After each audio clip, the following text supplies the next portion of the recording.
It is now 7 o'clock, Supervisors. I call to order this regular meeting of the Eau Claire County Board of Supervisors on this Tuesday, April the 20th, 2021. Our next item of business is the honoring of the flag and moment of reflection by Supervisor Christofferson. Supervisors, please unmute and supposedly together, let's say the Pledge of Allegiance. I pledge allegiance to the flag of the United United States States of America and to the and to republic the republic for which it stands one nation, one nation, under under God, God, indivisible, indivisible, with liberty liberty and justice. justice for all. Hey, that was much better. Thank you. Supervisor Christofferson. Thank you, Mr. Chair. This week is the 51st anniversary of Earth Day. In 1970, a Wisconsin senator, Gaylord Nelson, worked across party lines with Congressman Pete McCloskey. They were joined by activist Dennis Hayes, and together they organized the first Earth Day. The primary focus of this first Earth Day was education of students and the public of the harmful effects of air and water pollution. Their work inspired 20 million Americans, or 10% of the total population of the United States, to take to the streets, parks, and auditoriums to demonstrate against harmful effects of pollution. Today, Earth Day mobilizes over 1 billion people and engages over 190 countries.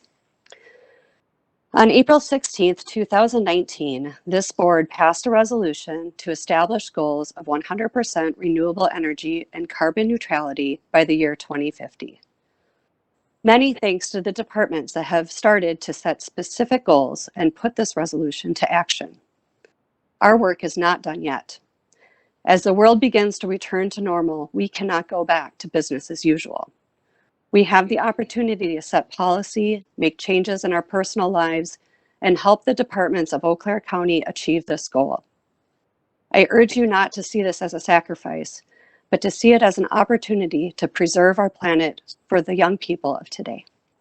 Thank you. Thank you, Supervisor Christofferson. Next is the roll call. Clerk McDonald.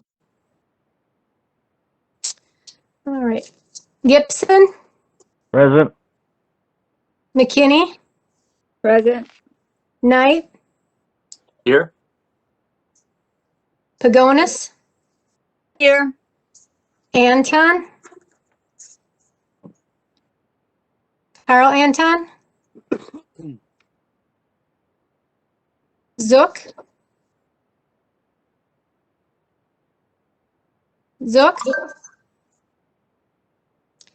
all right. Chilson,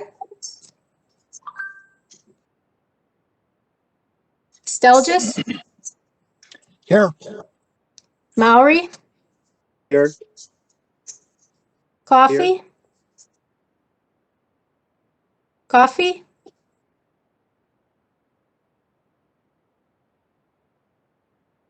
Henning, here, Bates, Here. Russell, Here. Gatlin, Present. Smyer, Here. Ambuck Boyle, Present. Neiman, Here. Dunning, here, Wilkie, Here. Anderson, Present. Beckfield, Here. Schneider, Here. Leary, Here. DeLuca, Here. Jansen, Here. Schroffnagel. I saw Tammy Schroffnagel. She was here. Here she is. Okay. Roberts, Here. Kronk, Here. and Christofferson. Present. Clerk McDonald, I have- call the names of the ones you missed earlier. Yeah, I'll do it again. Carl Anton, Dane Zook, Steve Chilson, and Nancy Coffey. I wonder if any of those are having difficulty coming on. Supervisor Zook is just looking for his password and then he'll be on. Okay. Okay. Anybody And know about Nancy it? Coffey, Nancy Coffey was on vacation earlier this week. Okay. All right. So how many So- do we have reported present? Well, if we count Zook, that would be 26 present and 3 absent. Okay, thank you. We do have quorum. The next item on our agenda is approval of the Journal of Proceedings of April the 7th. Chair looks for a motion. So move. Was that Supervisor Beckfield? Thank you. He's making sure he's holding up signs. Okay. And the second, I'm sorry, I missed that. Wilkie seconds. Wilkie seconds, thank you. Are there any additions, deletions, or corrections to the Journal of Proceedings? I hear none. Supervisors, please unmute. We'll do this by voice vote. All those in favor of approval of the proceedings of April the 7th, please indicate by saying aye. Aye. Aye. All those opposed by nay. The chair considers that a unanimous vote. Thank you. The next item on our agenda, believe it or not, I'm going to remember it this time. Public comment. Samantha, do we have any public comment? Or Sue, either one. There were just 2 written comments regarding the landfill. Nobody wished to speak. Do those individuals wish that to be presented as public comment?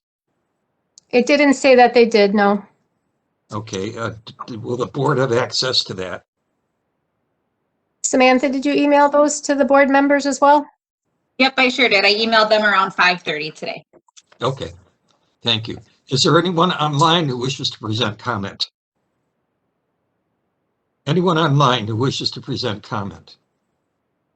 I will assume there's no one online who wishes to present comment. So we will go on to item 6, reports to the county board under 2.04.020, excuse me. First is an oral report, Land Conservation Commission Annual Conservation Award. Mr. Leonard. Thank you, Mr. Chairman. Please bear with me as I prepare to try to share my screen.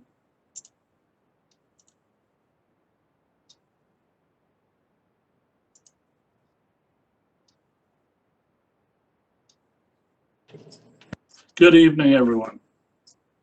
Can you see my screen okay? Yes, we can. Thank you. Thank you. I'm Greg Leonard, Land Conservation Manager for Eau Claire County. I am honored to work alongside some of the most passionate professionals serving Eau Claire County, the staff of the Eau Claire County Land Conservation Division. Each year, the Land Conservation Commission recognizes those individuals within the community who share this passion. Allow me to share with you some of their stories. Doug and Carrie Graff have been farming on the south edge of the city of Eau Claire for their entire life. Doug's grandfather purchased the farm in 1925, with Doug's father being born in 1926. The farm originally had Guernsey cows, sheep, pigs, and chickens. Doug gradually turned the dairy herd to Holsteins while he was still in high school. Showing cattle at fairs, including in Milwaukee, resulted in championships.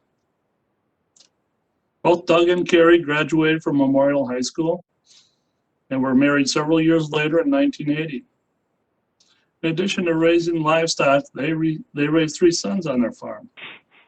Conservation was already a part of the operation with conservation tillage systems beginning in the late 1970s. No-till farming was woven into the farm in the 1980s, along with the installation of grass waterways and other conservation practices. Eventually, Doug's allergies required them to sell the dairy herd. Today, the farmland they own and the land they rent also follows a nutrient management plan. As Doug said, we need to be conscientious of what we do. I think we are much better off than we were 50 or 60 years ago. One of the most notable changes to the Graff farm is not on the farm itself, but on the surrounding land. Most of the farm is now surrounded by houses and subdivision. Oakwood Mall now occupies land once farmed by them. But Doug did state, we are not moving to the city. The city is moving to us. Please join me in thanking Doug and Carrie Graff and their family for their conservation efforts. Supervisors, you may wave or clap. Thank you, Mr. Leonard. I am not sure if they are in attendance tonight. They were going to try to attend. Samantha, do you see if they are in attendance? They are on. They're on as attendees, I think. Yeah. Are they able to make comments? Yes, they're unmuted. And now they're muted. There you go. We're trying to get the video up. You may not be able to as an attendee. Oh, we probably should have did it the other way. Here, hang on one second. Oh, nope, I can't make you a panelist. I'm sorry.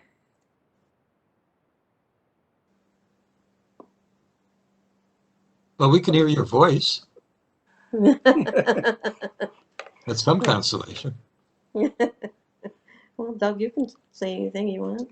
Well, on behalf of my wife, Carrie, and I, we're very honored to receive this award from the Eau Claire County Land Conservation Commission and to be recognized by the Eau Claire County Board.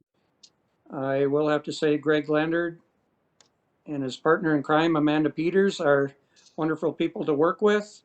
They do an awesome job. We need to save the quality of our land, and they help greatly in the process, helping us farmers do a good job. So we're very thankful for the honor. Thank you very much, Doug. Mr. Leonard, do you have more? Yes. Please go ahead.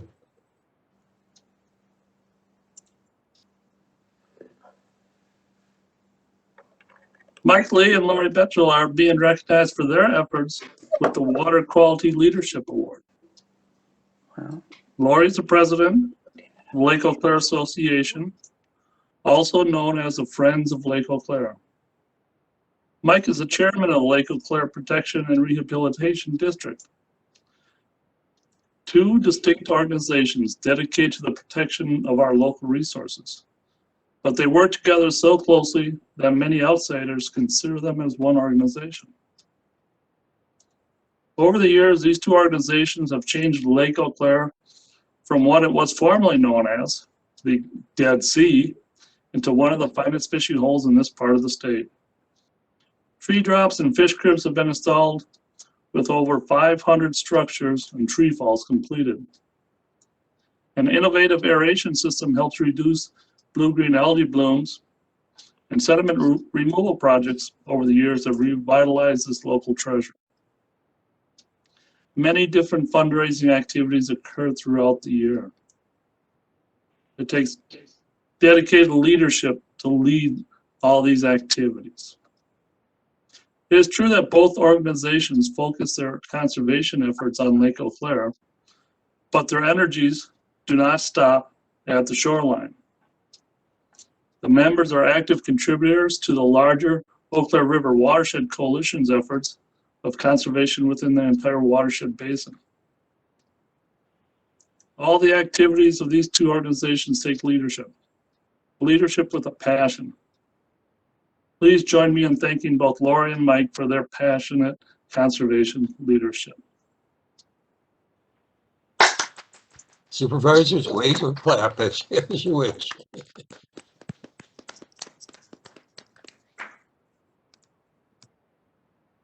And I believe that they are also online with us tonight. Yes, this is Mike Lee. I'd like to take this chance to thank the county for all the help they've given us on all these projects, not just money through the lake rehab fund where we get cost sharing, but all the cooperation we've gotten from other departments, land conservation, parks and forests, highway department, and purchasing department in particular have all really helped us make the progress that we've made. And we really look forward to working with them in the future too. We've got a lot of projects planned. We want to keep our momentum going. And I would like to invite anyone on the county board at any time that they'd like, they can contact me and I'll take them on a tour, either as a group or individually, out on boats or around to some of the sites, and they can see some of the projects we've got underway and some of the progress that we've made. So thanks again. I appreciate it. Thank you. Ms. Bechtel?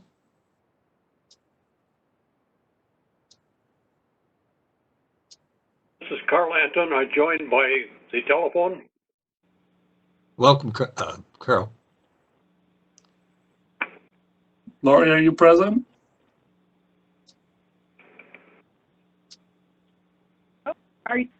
I'm present. Can you hear me? Yes, now we can. Okay, sorry about that. Well, first of all, I wanted to just say thank you to Greg and the Eau Claire County Land Conservation Commission for the Leadership Award. It is very much appreciated.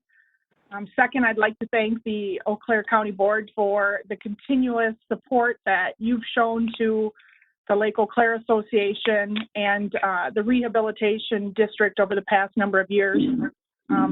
Because of your excellent support, we've been able to continue to maintain our beautiful lake. So I think, as most of you know, Mike and I work hand in hand. I really focus on fundraising and ways we can raise additional monies to continue good projects out on the lake, and we work really hard at growing our membership and keeping those members very informed through our newsletters and social media and local events. So I just wanted to say again, thank you to everyone for the support you've given us over the years. And I reiterate Mike's point, if anyone wants to see the progress we've made on Lake Eau Claire, we'd be more than happy to show you around. So thank you very much. Thank you. Thank you both. Mr. Leonard? More? Yes. Okay, good. Mark Hagedorn is being recognized by the Land Conservation Commission for his decades of service to the agricultural community. Mark joined the Eau Claire County Extension Office in July of 2013 as the ag agent. By the end of August of that year, I had him committed to assisting our office with our annual nutrient management workshops. Over the years in Eau Claire County, Mark has collaborated with nearly every organization involved in agriculture, including Chippewa Valley Farm City Days, Breakfast in the Valley, the Dairy Promotion Committee, most recently with Farm Technology Days, first as the executive secretary and now serving as the vice chair. Though his passion is the agricultural industry, he recognizes the importance of conservation to maintain the resource infrastructure for that industry. Mark is retired from UW Extension, but continues his involvement in agriculture. Please join me in thanking Mark Hagedorn for his continued efforts.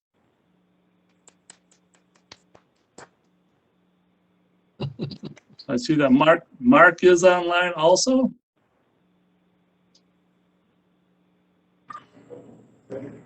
Can you hear me? Yes, there you are, Mark. Yeah, matter of fact, I'm out here at a Farm Technology Days board meeting right at the moment. So I'll make this real brief, but thank you, Greg.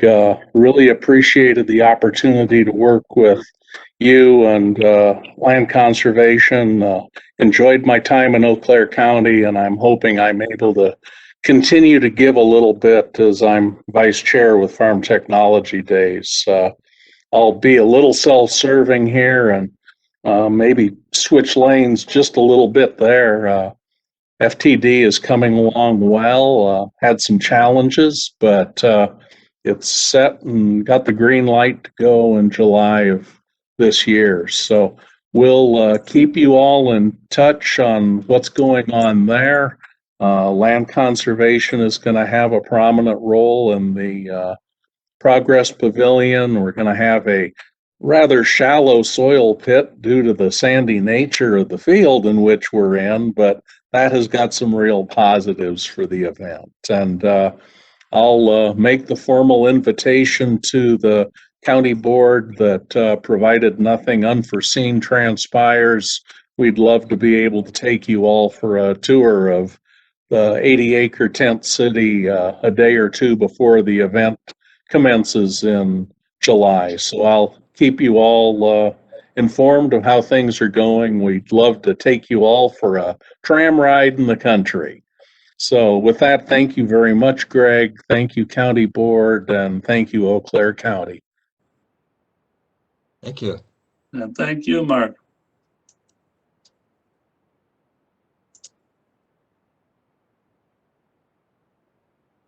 Doug Burrows, a true conservationist and a passionate outdoorsman.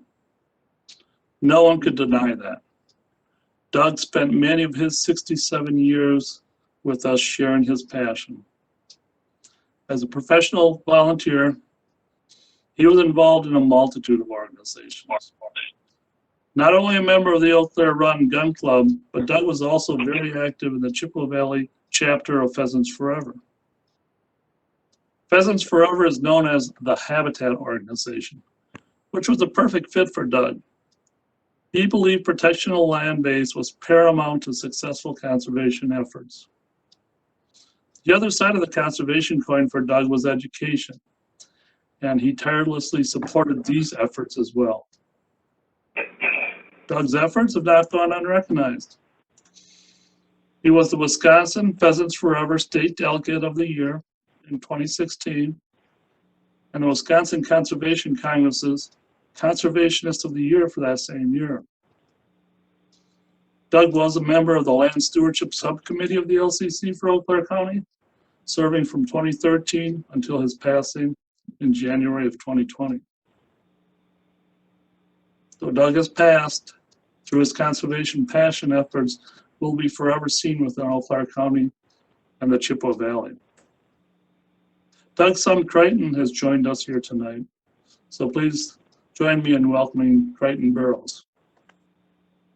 Yeah, thank you, Greg, and thank you to the board for recognizing Dad and his work. I know over the years, chasing pheasants was a major passion of his, and like you had said, as far as habitat and stuff, to improve that across Eau Claire County was a major effort for him. So thank you. Thank you for joining us tonight. This is the part where we clap and wave.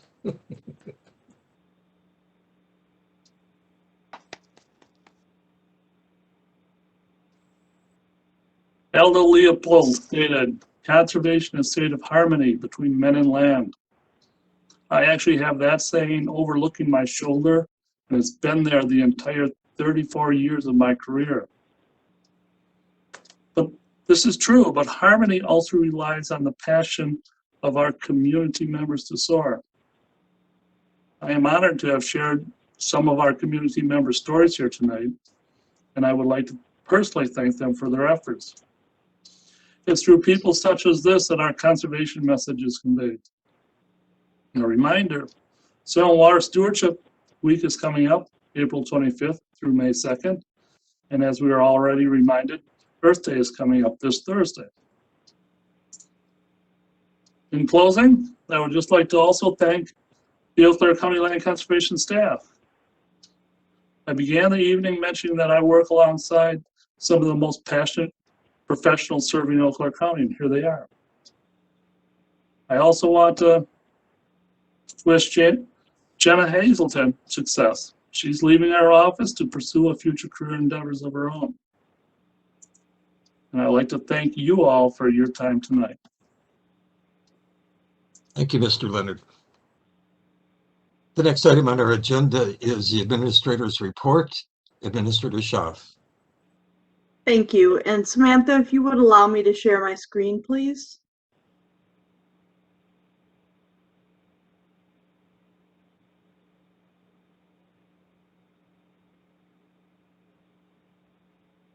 Thank you for allowing time tonight to share our 2020 journey. Every April, we have the administrator's report, and really what it is a compilation of the achievements of the many dedicated employees, board members, and other stakeholders who make Eau Claire County what it is. Many of you will be able to reflect on the beginning of a year. We started with a strategic planning effort and sessions, listening sessions with constituents called Speak Your Piece, where board members, staff, and the community came together to talk about what the strategic issues of the county were.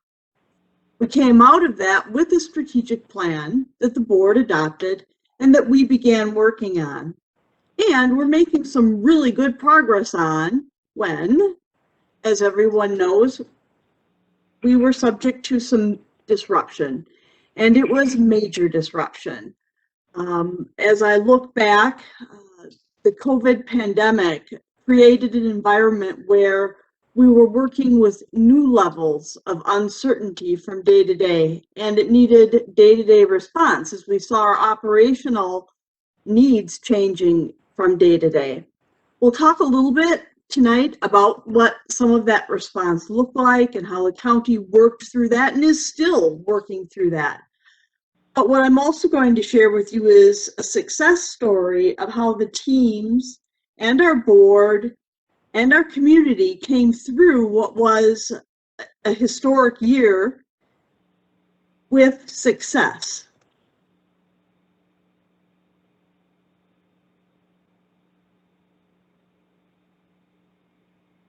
So we began immediately with our response, and then also began working with our partners in the community on what recovery might look like. We had two different areas that we really focused our work on: our continuity of our government services. Many of the services that the county provides are essential to community well-being, and we could not simply cease to provide sheriff, patrol services, or jail services, or crisis services in the Department of Human Services. And those are just a few of the many essential services that the county provides. And so we began working immediately to have our workforce be primarily remote so that we could adjust to and respond to safer at home and other state mandates that required us to adapt very quickly. We utilized Dropbox, electronic meetings such as the meeting this evening, and it required not only our staff to become acquainted with a new way of operating, but our board members as well. And I would say that I believe we have adapted very well to this temporary state of being with our electronic meetings. Our courts actually moved the majority of their work to electronic hearings and events, and withheld jury trials and some of those other activities that required in-person meetings. We came together as a group and we talked about how we as a county would ensure our future financial stability with the bridge plan. We had a laser focus on cybersecurity with a highly mobile and remote workforce. It put the work that's needed in the area of our information services and systems department to the test by ensuring that not only did we have the tools necessary to make our workforce remote, but that we also ensured that the data, and oftentimes very critical, sensitive data, was kept safe. The COVID-19 task force was created and is made up of members of the board as well as some of our staff. And that group keeps track of the response that the county has had to the COVID-19 pandemic and its implications and effects upon county government. We've also had significant efforts of office redesign. One of the things that you will see when you go to the annual reports is that every office took steps to ensure the safety of the individuals they were serving, and they adapted their operations to ensure that they could continue. And that may be remodeling, it might have been in the way in which they served, moving to an electronic resource. The key message around our continuity of government is that in spite of the pandemic, we were able to continue to provide vital services. From a community well-being standpoint, we opened the Emergency Operations Center with the City County Health Department. And so many of the staff that work in other areas throughout county government, Rod Esslinger, our Planning and Development Director, as well as Eric Killen, who is our Veteran Service Officer, provided necessary services in our Emergency Operations Center as we set up to respond to what at the time we didn't know what. I think that, and I think all of us can relate to some of that initial fear and the uncertainty and the trepidation with which we were actually facing each day.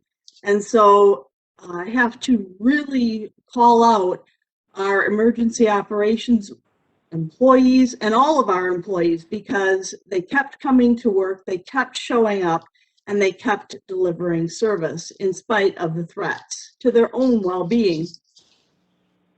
The county provided and actually worked with the Economic Recovery Task Force with the City of Altoona, the City of Eau Claire, and the Chamber of Commerce.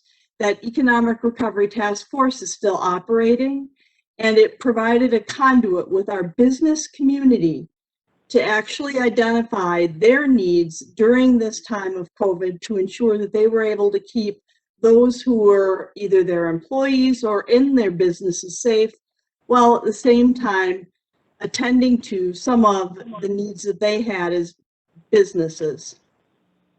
The county has also served as the liaison for our local government COVID-19 response, and that is a group that is still meeting once a month, and it is comprised of our local leadership from the entire region of Eau Claire County. We worked with the CARES funding and sharing that with our partners across the county, and we continue to work with Wisconsin counties and NACO as we continue to navigate COVID-19, vaccinations, and the continued well-being of our community. One of the key endeavors that we undertook in 2020 was Skip the Trip, the campaign that let our community know that they could still access our services without actually coming to our place of business. That expanded customer service can be seen in some of the results that our departmental operations saw during 2020. Part of that Skip the Trip was the work that was done on our county website. We launched a new county website in 2020 that is customer focused and customer centric, with the arrangement of the information on the website being geared to what our community needs, with the I Want To tab up in the upper right corner, which allows residents to query exactly what they want, and also ease of contacting us and continuing dialogue with us. This has been a vital resource as we've moved to electronic processing of permits and allowing access to our government services. So the services themselves fall into the buckets that you see before you. There are 7 main buckets of service, and we have conservation and economic development at 2%, culture and recreation 3%, judicial 4%, general government 11% of our budget, public safety 17%, transportation and public works is 26% of our budget, and health and social services is 37%. The budget funds come from a variety of revenue sources and include tax levy and grants and aids, as well as sales tax that funds those operations. Some of the key outcomes of 2020 will go through very briefly by those different functional areas. So first is health and social services. Aging and Disability Resource Center in 2020, they delivered 80,156 meals during the pandemic. And at one point, when the kitchen was closed down because of COVID in the kitchen, they were able to connect with other providers and still provide services to those who needed those vital meals. They also expanded their caregiver support in 2020 to help relieve those who are taking care of others. In child support, they collected over $16 million in support for children and families in our communities, and they also worked with families to adjust payments for those parents whose incomes were impacted by the pandemic. It's one example of some of the work that was done to help our community through this pandemic while delivering service. The health department, of course, was on point in our COVID-19 emergency operations and are still functioning in that role.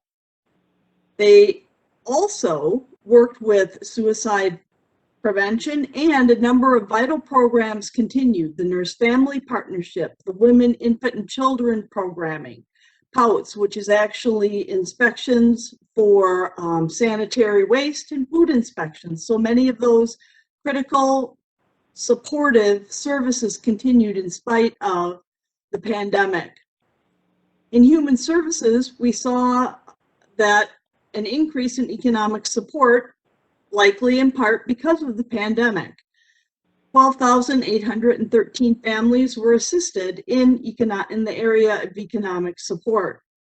Child Protective Services continued during this time, and the Human Services Department provided a great deal of support to the EOC as the Emergency Operations Center dealt with some populations that had special needs and were in need of extra services. Our veterans, as I mentioned before, our director of the veterans was in a 10-week redeployment into the EOC and served there.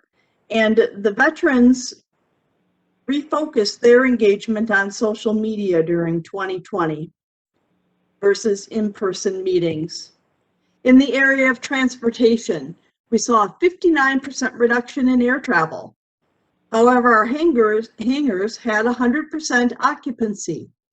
There was a 43% reduction in car rentals, and our restaurant and air traffic control saw declines of around 11%. Through the CARES funding, the airport received substantial funding to actually improve operations and to improve infrastructure in 2020. Our highway saw the replacement of 3 bridges, 1 bridge that was rehabilitated, and 12.5 miles of road improvements that were done in 2020. The recycling program collected 68,000 pounds of hazardous materials, around 8,000 bulbs, 555 pounds of batteries during 2 clean sweep events during 2020. In the area of public safety, our communication center, that is our 911, they had 81,581 incoming non-emergency calls, around 27,000 incoming emergency calls, and 36,000 outgoing calls. And so it was a very busy year for our communication center. The Criminal Justice Collaborating Council worked with adaptive change, teamwork, and technology, and increased their online presence by 90% in order to continue presenting those who are involved in the justice system with alternatives to incarceration. Our emergency management was at the table for the COVID-19 response, as well as continuing with disaster preparedness plans and training. In the treatment of youth offenders, we did make some modifications to that service, as we were required to limit early on some of the numbers of individuals that we were bringing into that program so that we wouldn't see the spread of disease in that program. In spite of that, they had 18 that were admitted to their 180 program, 10 of whom completed that. And upon completion, 9 of them returned home, and 1 of them transitioned into an adult group foster home. So they still had some significant wins in spite of COVID. The sheriff also had many of the same challenges, not only within the jail, but also within the field services, where they had to make significant COVID operational changes to ensure the safety not only of the people that they were interacting with, but of our employees. And they worked to help in the area of voting, and they actually brought voting into our jail facility to help those who are incarcerated have access to voting. Another significant accomplishment is with the evidence-based decision-making group and the work that they continue to do with that group, as well as mental health services and transition services. They had a very focused year on how they can improve outcomes for those who are incarcerated.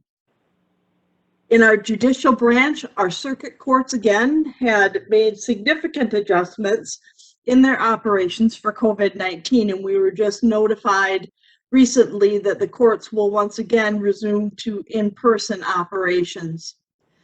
The clerk of court also was subject to the Supreme Court order that made for significant changes in the way in which they process, and were able to take their operations and make their operations mobile. And that is a significant accomplishment because of the coordination between CCAP, which is the state software system needed by the clerk of court in processing, and the county. And so it took significant work for them to create the appropriate model with the state and to make that happen. And then they were able to go to a full-time remote status. They also remodeled a portion of their operation as well so that they can safely handle interactions with the clients they serve in the future. The district attorney, in spite of a 3-month closure of the court operation, still had a 98% closure rate in cases. The medical examiner oversaw 1,360 deaths and had some unique needs that they had to adjust for in 2020 by working to create temporary morgue space in the event of an overwhelming response need for COVID-19. They worked to develop mass casualty preparedness kits, and they also had to take extra precautions in their death investigation processes as part of the work that they did in 2020. Also key was an increase in cost as autopsy services had to be relocated to Minnesota because of local closures for that service. The Register and Probate was able to scan a lot of its closed cases and transition to Zoom as part of their continued operation in 2020. In the area of conservation and development, our planning and development group actually implemented a new software system in 2020. It was called Ascent. It allowed for online permitting and a GIS hub so that you can actually go to our website to obtain maps, property information, or begin your process for a permit without having to come to our building. In the county forest, they maintained the parks and the forest with reduced staffing. At the same time, they increased sales and passes and camping and forest revenue. The Housing Authority saw $68,000 in CARES funding come their way, and they were able to award 49 additional housing choice vouchers. In economic development, we partner for that with the Economic Development Corporation, and they were able to assist 63 additional businesses with navigation services for pandemic relief. And they also continued to field inquiries and show property for 12 expanding or relocating businesses. We've heard a little bit from Land Conservation this evening.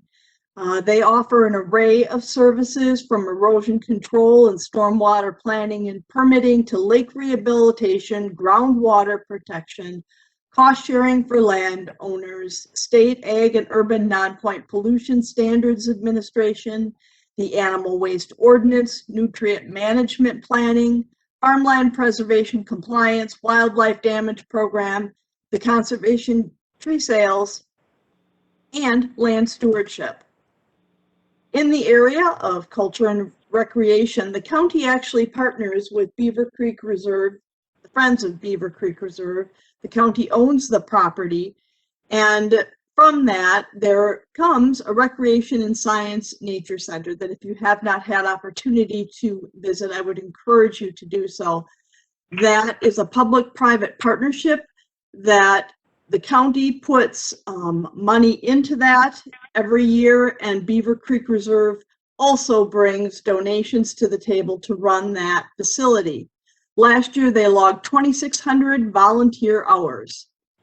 In Extension, we have a variety of services that are provided by our 4-H, agriculture, families and relationships, horticulture, Foodwise, and Foodwise agents. We also, through Extension, work on the 2021 Farm Technology Days. Parks, they continue to maintain all of their operations in what was, to date, their busiest year, with heavy uses of all of the trails and facilities.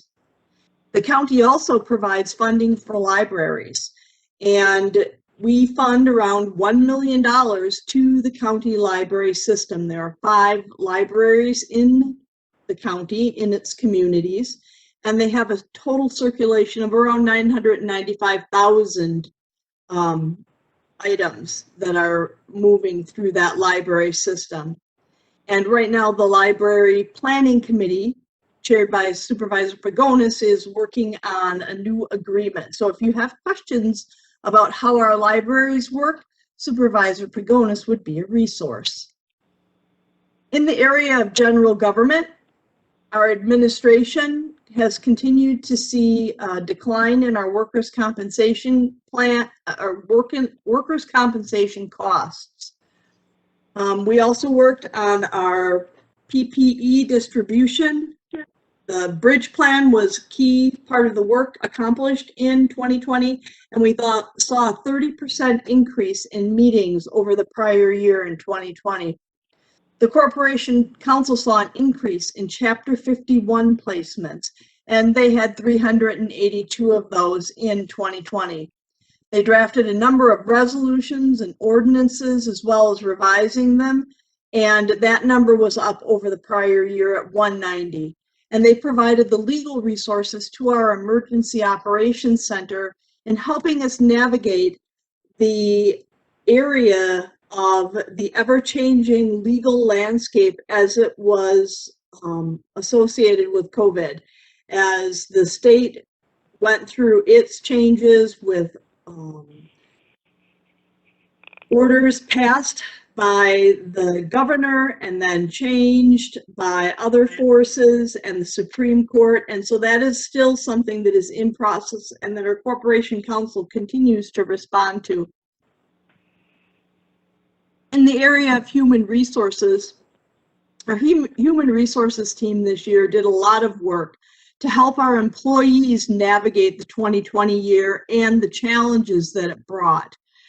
With WorkShare, Families First, and programming that allowed the county to actually implement the bridge plan without having it detrimentally affect our employees more than it absolutely had to. They were key in making the bridge plan work and assisting with telecommuting. They continued our wellness work and union negotiations during that time.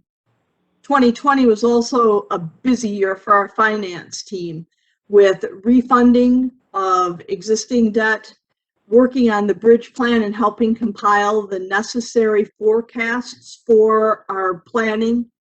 They continued to work on internal controls. They had no audit entries for 2020, which is a significant accomplishment.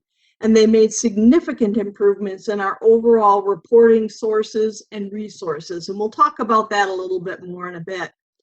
The county clerk oversaw 4 elections safely, helping all of our voting units in the county appropriately utilize safe services and ensure the well-being of our community partners. Facilities has continued with LED upgrades, solar, and they did significant work on signage and adaptation for COVID-19. The county treasurer actually worked with $469 million in receipts that were written and deposited in 2020. And at the same time installed a new tax collection system and was able to implement electronic payment options so that we actually saw more monies coming in through electronic payment options than we had ever seen before. Survey and land records, our monument work continued, as well as work on road projects. They worked on 48 CSMs. Doing tie sheets to our web was also a key accomplishment in 2020. Register of Deeds saw a 30% increase in property records, and that included their official records online. They continued with the property fraud alert and electronic notarization. So they saw one of their busiest years ever as well. So we had a lot of activity, a lot of accomplishments in 2020. This sheet, which is on our website, is a list of economic indicators.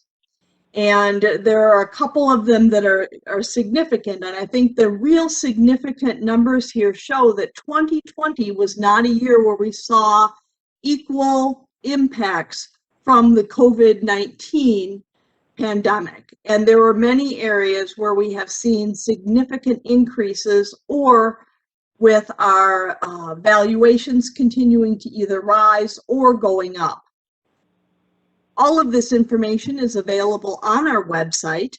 I have a screenshot of where our annual reports can be found. And this is at Report Central. Annual reports is listed there. And for each one of our departmental areas, you will find their annual report. They're actually extremely interesting, and there is a lot of good information. We simply covered a very high-level view of some of the things that were accomplished in 2020. I would encourage you to take the time to go out and look at the annual reports. They not only show accomplishments, but show how the work that's being done lines up with our strategic plan and keeps the vision that the county board has articulated moving forward. Our general fund, as everyone will recall, when we first began the year with COVID, we were very concerned about where we would end up this year.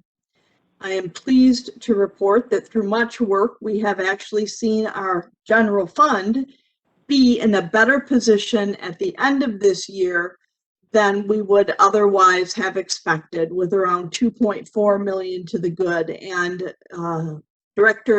Finance Director Kirk is updating those numbers. We begin the audit work this week. And so the board will be hearing more about final outcomes as we finalize some of the numbers for 2020.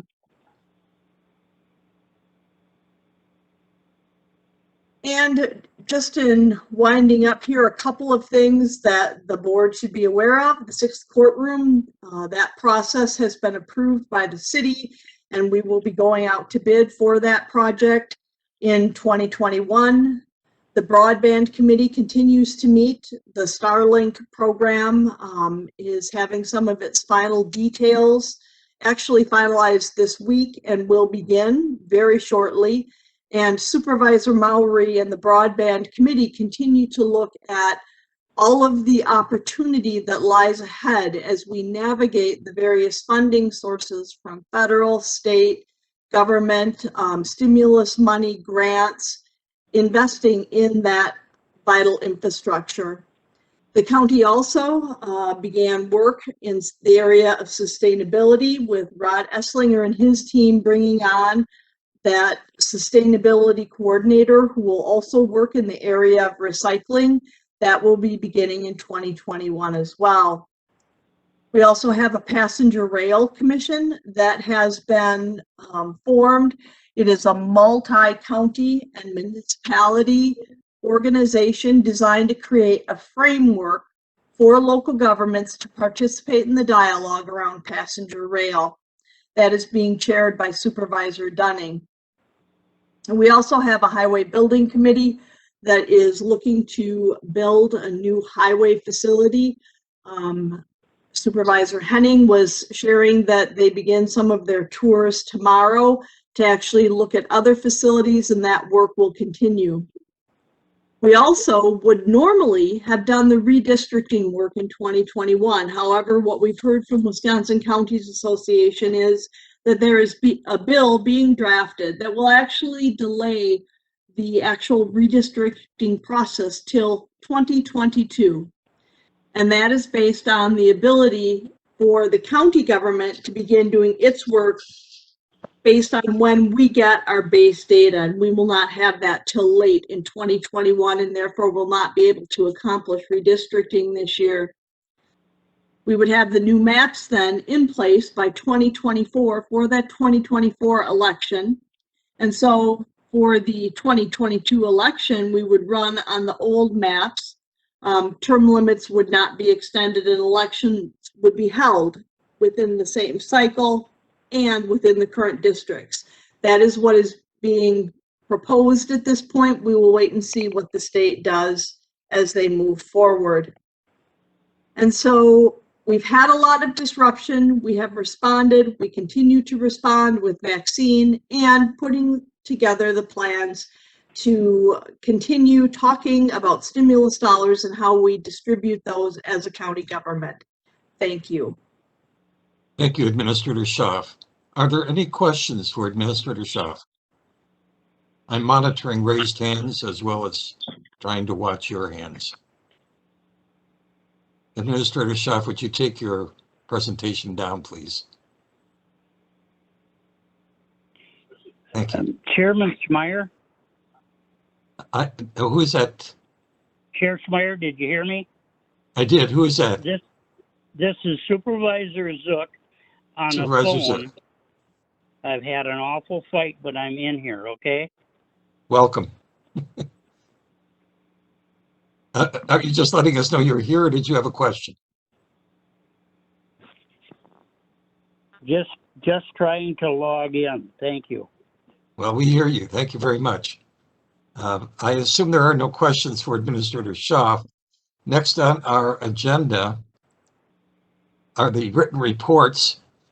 You have the reports on the contingency fund and the March 2021 payments over $10,000. Are there any questions regarding?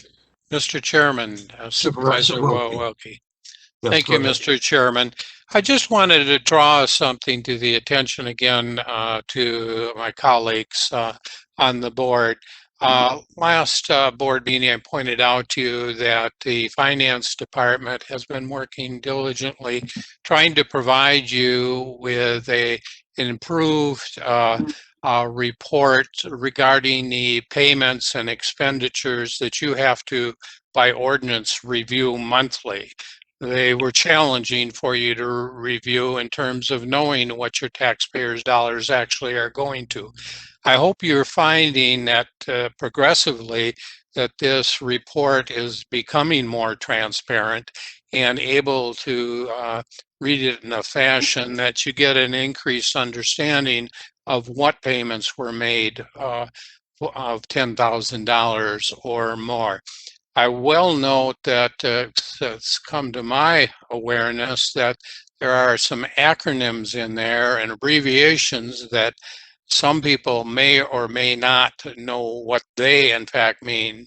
So at some point on a one-time deal, I'm going to ask that the finance department send you a cheat sheet that gives you a little bit of explanation of those acronyms that will continually appear on that report. But I hope you're finding this more useful in your review that you have to do in accordance with our county code. Thank you. Is there any Smyer? question? Sorry. Chair Smyer, this is the administrator. Thank you to Supervisor Wilkie. And actually, what you're asking for, our finance team has already put together, and it's actually part of our budget book. But if you would recommend that we put it elsewhere, we actually have not only a definitions and glossary of financial terms, but we also have a section on acronyms. available. So we can pull that out and place it elsewhere on our website as well, if that would be beneficial to the board. I would, on my point of view, would be yes, I think it would be helpful. It varies from degree of individuals, what acronyms they may or may not understand, depending on what your professional career was or was not. So I think that's an excellent idea. I recommend also that that be included in the orientation packet for new board members. Okay. Any other question or comment in regard to the written reports? I hear none. The next item on our agenda is presentation of petitions, claims, and communications. Proclamation proclaiming the week of April 23rd to May 2nd as Soil and Water Stewardship Week. Clerk McDonald. A proclamation proclaiming the week of April 25th to May 2nd, 2021 as Soil and Water Stewardship Week in Eau Claire County. Whereas fertile soil and clean water provide us with our daily sustenance, and whereas effective conservation practices have helped provide us a rich standard of living, and whereas our security depends upon healthy soil and clean water, and whereas stewardship calls for each person to help conserve these precious resources. Now, therefore, I, Nick Smeyer, Chair of the Eau Claire County Board of Supervisors, do hereby proclaim April 25th to May 2nd, 2021 as Soil and Water Stewardship Week in Eau Claire County. Thank you. The chair looks for a motion of approval and confirmation. Motion Henning from will Leary. approve. Leary moves and Henning seconds. Is there any discussion of the proclamation? We'll do this by voice vote. Supervisors, please unmute. All those voting in approval and confirmation of the proclamation, please indicate by saying aye. Aye. Aye. All those opposed by nay. It is unanimous. Thank you. The next item on our agenda is from the Committee on Finance and Budget, file number 001. An ordinance amending section 2.12.140B of the code, medical examiner system. This item comes before us for first reading, and it will return to us in second reading at the next meeting. And under section 10, reports of standing committees, commissions, and boards, under 2.04.160, and second reading of ordinances from the Committee on Human Resources, file number 125. A resolution authorizing to abolish 1.0 FTE Fiscal Associate 2 and to create 1.0 FTE Fiscal Associate 3. Motion. Supervisor Schneider. Bates moves. Schneider seconds. Thank you. Background, Supervisor Beckfield? Right. Actually, this position has been evolving into a greater responsibility with the changes, as I understand it, in the treasurer's office. The financial side of this to the budget itself, changing from a 2 to a 3, is $2,498 in a full year. The HR committee passed this unanimously, and I would encourage, or if she would like to speak, Supervisor Pagonis about the Finance Committee who works directly with the Treasurer's Office. Supervisor Pagonis? Thank you, Mr. Chair. So yes, the Treasurer's Office reports, has an oversight committee in finance and budget. So Madam Treasurer brought this change to our committee. The responsibilities of the position have expanded substantially, and now includes in his required special training to be the system administrator for the Ascent software. So we're grateful that there is an individual in the position now who's competent to do it, and we encourage her to remain in it. It has been quite a challenge for her, given the expansion of her responsibilities. she's been with the county for quite a few years now, and so she's pretty familiar with the processes. The Ascent software was referenced by Administrator Shelf when she was talking about how the software is being used in planning and development, treasurer's department, and register of deeds. So it's a pretty important requirement, and being a systems administrator. So we encourage your support. This passed finance and budget on March 15th unanimously.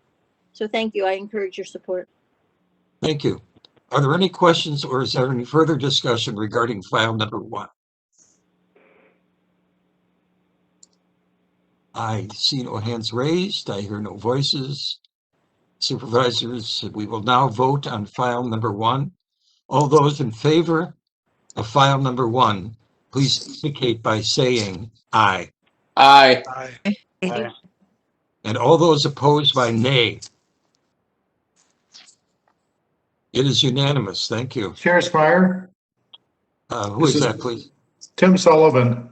Corp Counsel. Go ahead. Actually, you were voting on file 125, not file 1. Sorry, did I do that again? Thank you. It's my cross-eyed way again.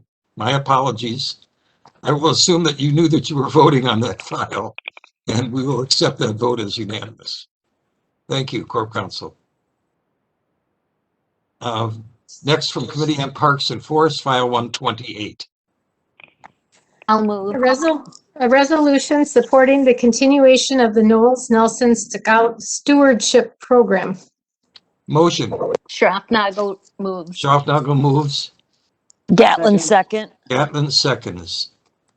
Explanation, Supervisor Stelches. Yes, thank you, Mr. Chair. So this resolution is essentially lending our support to the ongoing budget process to renew the Knowles Nelson Stewardship Program, which typically has been authorized in 10-year increments. It's currently scheduled to expire next year. So in play right now is to reauthorize it for another 10 years. The fact sheet that you have before you makes reference to some land acquisitions that we have actually done on behalf of the county, particularly within the Parks and Forest domain. But the program actually has a much broader reach than that. And it is used not only for land acquisition, but also for recreational source developments. And within Eau Claire County, if you were in the east, it has contributed to the Lake Eau Claire rehabilitation programs, and we actually saw some of our conservation awardees involved in that project. Well, some of their funding has come from the stewardship program. If you live in the Fall Creek area, some of the restoration work on the Fall Creek Pond and development at Keller Park have also been supported by the stewardship program. And if you live in the city of Eau Claire, Phoenix Park and Putnam Park also were significant recipients of Knowles Nelson stewardship funds. So this has a very, very broad reach. Financially, what happens is that over the last 30 years, this has typically been funded through 20-year bonds that expended approximately $70 million a year throughout the state.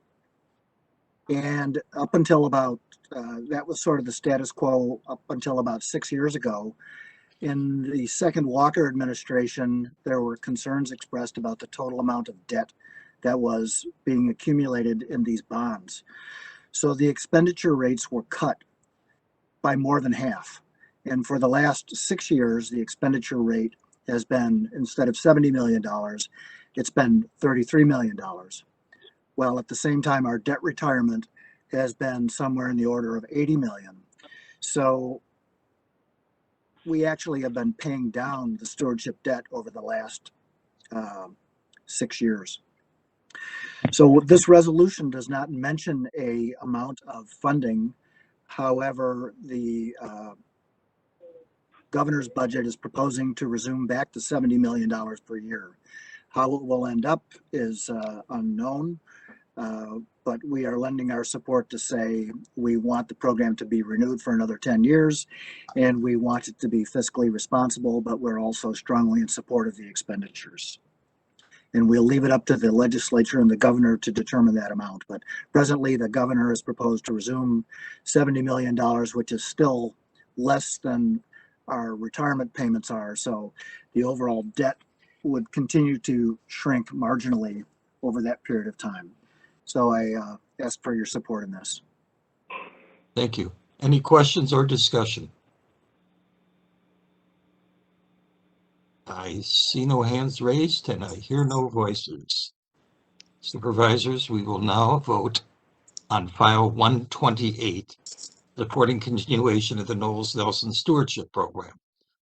All those in favor, please indicate by saying aye. Aye. Aye. All those opposed by nay. It is unanimous. Thank you. Next, from the Committee on Planning and Development, file 126. An ordinance amending the 1982 official zoning district boundary map for the town of Lincoln. Motion. Supervisor Dunning, was that you? Yes. Motion by DeLuca Dunning. seconds. I'm sorry, who's DeLuca second? seconds. DeLuca? Thank you, DeLuca seconds. Sorry, have a little problem here hearing them. Background. Supervisor Gibson. Thank you, Chair Meyer. This rezoning is a little rare. Usually rezonings don't go backwards to agriculture preservation, but this rezoning is to rezone 34.6 acres from A3 district back to the agriculture preservation district to allow the applicant to participate in farmland preservation. 35 acres is required for the AP district, and their ownership of adjacent AT properties meets the requirements of the zoning district since the zoning lot exceeds 35 acres. The land use, Eau Claire County's land use plan supports this. The staff's conclusions and recommendations as was the staff finds that the proposed rezoning request substantially conforms with the Eau Claire Comprehensive Plan. The Town Board of Lincoln considered this rezoning and voted 3-0 in favor. Planning and Development held our public hearing, and we voted at 4-0 in favor of the rezoning. Thank you. Questions or discussion? I see no hands raised. I hear no voices. Supervisors, we will now vote on file 126. All those in favor of file 126, please indicate by saying aye. Aye. Aye. All those opposed by nay. It is unanimous. Thank you.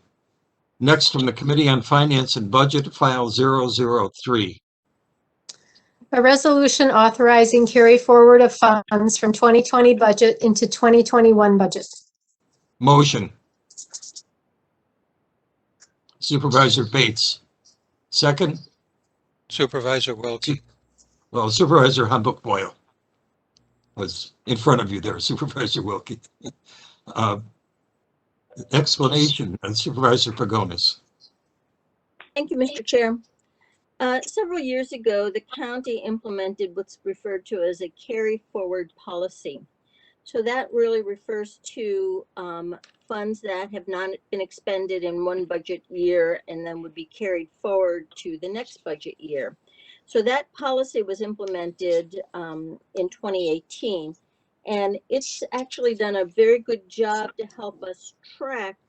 When I say us, I mean the county and finance department, help us track what funds have been expended and which haven't. So it's done a lot to help clean up the funds. I would ask that you look at the pages, your pages in your packet. Let's see, 55 and 56. Page 55 would be operating type carry forwards. primarily what you'll see on that is they are non-lapsing accounts, or they are grants and donations. So these would be carried forward by the department for use during 2021.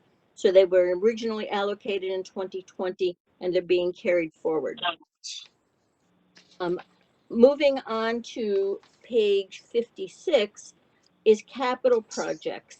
And Samantha, I don't know if you can scroll all the way down to that, but there are most of these projects are projects that we did a capital borrowing and we have not completed what the capital project is.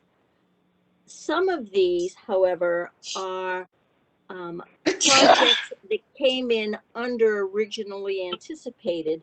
So there's additional capital funding. And if you can see the little tiny dots, sort of not quite in the middle of the page, they represent, I'll just say the department's wish list, or a department's wish list. And so those would not have originally been on the part of the original borrow request. So in 2020, the IS department came in about $95,000 under what they intended. And so what you'll see here, for example, $47,000 to install kiosk machines in Lowe's Creek Park, or there's an ADA accessible sidewalk that will be created at Lake Eau Claire. So these are items that were previously on a department's wish list that have always been kind of a, I'm not going to say a lower priority, but whenever we try and evaluate where the funds are going to be going. So this is basically, I'm going to call it more of a housekeeping item, but you'll see that it's most of the time it stays within the departments, and except for the truck and facilities, most of it, the little dots are the only ones that have moved, some to Parks and Forests and some to the treasurer. And I think that's all I have to say unless there are questions.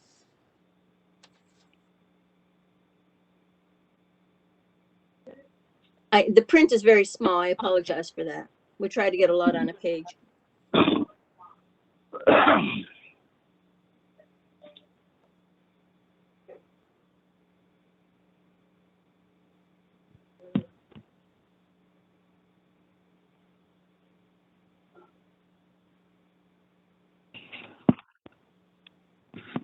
What happened? What's going on? You're muted, Nick. Nick? Yeah, that explains it very much. Thank you. I thought I was going deaf there. Okay. Questions or discussion? Questions or discussion? I see no hands raised. I hear no Luca voices. has a hand Oh, raised. sorry. Supervisor DeLuca, I just saw your hand. Just wanted to know on page 56 in the information systems section, the bottom three, bond funds remaining after completion of projects. So those projects are done and we have extra money. What is happening with that money? That's a great question. It equals 52,000 and it's currently unassigned. So we end up the year with about 60,000. We end up 2020 with about $60,000 from capital that were not assigned as part of this carry forward. So it's right now it's unassigned. So that money isn't going to be used for the funds that have the dots next to it at the top of the page? The funds that Or have this- the dots next to it come up to 121,000, of which 26,000 is for the facilities truck and 95,000 is for Parks and Forests, Parks Department, and a small amount for the treasurer for some equipment. So correct, it's currently unassigned and it's not allocated anywhere. Okay, So it's Heather, I think sitting. it might be helpful to know that the money for these extra projects are coming from savings in the departments. So like Dave Hayden and company, they had savings in other projects, so they had money left over for the most part. And then in a few cases, we authorized as committee and a board for other projects that were new, but most of it is just from savings. Well, or the expenditure came in lower because this is all from capital borrowing. So it came in at a lower amount, but there's about 60,000 that hasn't been designated to anything. Chairman Smyer. Supervisor Wilkie. Yeah, the chair of Budget and Finance can definitely correct me if I'm mistaken, but those that are unassigned still come before the board ultimately for approval. So the board will still need to approve where that money goes. Is that correct, Supervisor? Yes, I mean, they're currently in the list but they remain unassigned. They haven't been reallocated. If they were to be reallocated, it would come before this board. Okay, thank If that's what you're trying to say. Yes, Supervisor exactly. Wilkie, there's no intent. This board will know if there were any intent to assign it to a project. Yep. Supervisor DeLuca, And did this that is all answer your cash. question? Yes, thank you. Okay, thank you. Supervisor Pagonis, I wonder if it might be useful to provide a very brief history of how we wound up with carryover rather than the former system. I think that might be enlightening. The former system wasn't a system, and Well, that's probably what the situation was. Right. It was a little bit more willy-nilly. These were unspent funds. There was some tracking of it, but it was not as precise, and there was less movement among departments. Whereas now, because it's all being funneled through the finance department, and as I said, IS has $95,000 unassigned, and so now the Parks Department could utilize it in their second tier wish list, which otherwise we wouldn't have been able to do. So this would have been dollars we borrowed during 2020 that have not been utilized and are now going to be utilized. Thank you. Any further question or discussion? I see no hands and I hear no voices. So supervisors, we will now vote on file 003. All those in favor, please indicate by saying aye. Aye. All those opposed by nay. It is unanimous. Thank you. The final item on our agenda is appointments. We can do this rather swiftly, I think. As a chair, I have made these appointments. They have been reviewed by the Committee on Administration, and tonight we're looking for the board to approve these, and that would be for the Aging and Disability Resource Center Board, Sue Miller for a citizen appointment, and supervisors Carl Anton and Kimberly Cronk. For the Local Emergency Planning Committee, Robert King, Don Henning, Ben Frederick, Diane Hunter, Frank Niebauer, Jamie Burkhart, Tom Lochner, and Daryl Christie. The chair looks for a motion of approval. Supervisor Bates? Wilkie moves.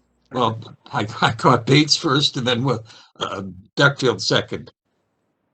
Okay. Any further discussion? Any questions? All those in favor of confirmation of these appointments, please indicate by saying aye. Aye. Aye. All those opposed by nay. It is unanimous. Thank you very much, supervisors. We have reached the end of our agenda.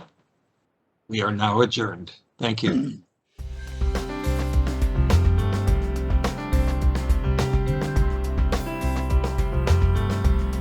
This program was brought to you by a cooperation between Newsworks and